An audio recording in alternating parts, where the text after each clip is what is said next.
বন্ধুরা, আসসালামু আলাইকুম। আমি একটা নতুন রেসিপি নিয়ে এলাম। পাঙ্গাস রান্না করব। যদি ভালো লাগে লাইক কমেন্ট শেয়ার করেন। এই পাঙ্গাস রান্না করব।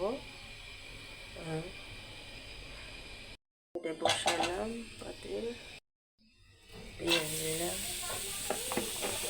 পেঁয়াজ দিয়ে ভুনা করব। এই যে পেঁয়াজ দিলাম, দিয়ে একটু লাড়া দিলাম, তেল দিলাম। তেল যতটুকু লাগবো ততটুকু দিবেন। দেওয়ার পর এরকম করে ভাজবেন, লাল লাল হয়ে আসবো।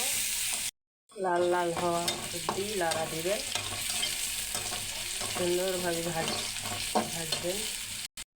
লাল লাল হয়ে আসছে। এই যে আদা বাটা দিলাম, সময় লাড়া দিব আদা দিয়ে। আদা রসুন বাটা এক লগে দিচ্ছি। ভাজা হয়েছে, আদা রসুন বাটা দিয়ে কিছুক্ষণ লাড়া দিলাম। দেওয়ার পর পানি দেবো, কিছুটা পানি দিলাম,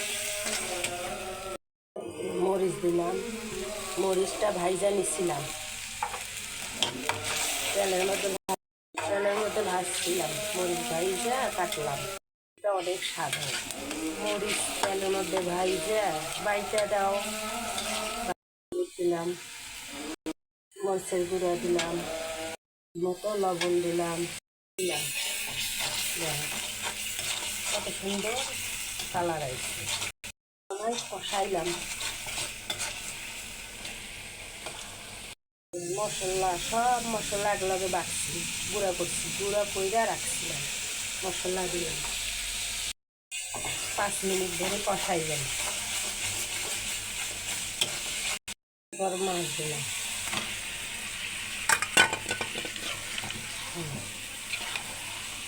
মাছ দেওয়ার পর একটু সুন্দর করে লাড়া দিবেন।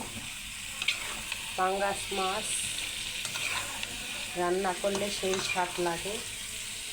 কিছু সময় কষাইবেন, কিছু সময় কষাইলাম। বন্ধুরা দেন, মাছ হাতে এগুলো বাড়াইছে। যদি এগুলো চেনেন লাইক কমেন্ট করে জানাই দিবেন যে এটা কি মাছি হয়েছে। এখন একটু পানি দিলাম। আপনি যেরকম ঝোল রাখবেন এরকম পানি দিবেন। পানি দেওয়া হয়েছে। এরকম করে রান্না করলে সেই স্বাদ লাগে। একদিন রান্না করে ঘরে বসে দেখেন, মজা করবেন। কিছু সময় ঢাকনা দিল, 5 মিনিট ঢাকনা দিলাম। দেওয়ার পর 5 মিনিট পর দেখব। ঢাকনা খুললাম, দেখেন জাল কমাই দিছি, সেই সুন্দর কালার। দেখেন কত সুন্দর।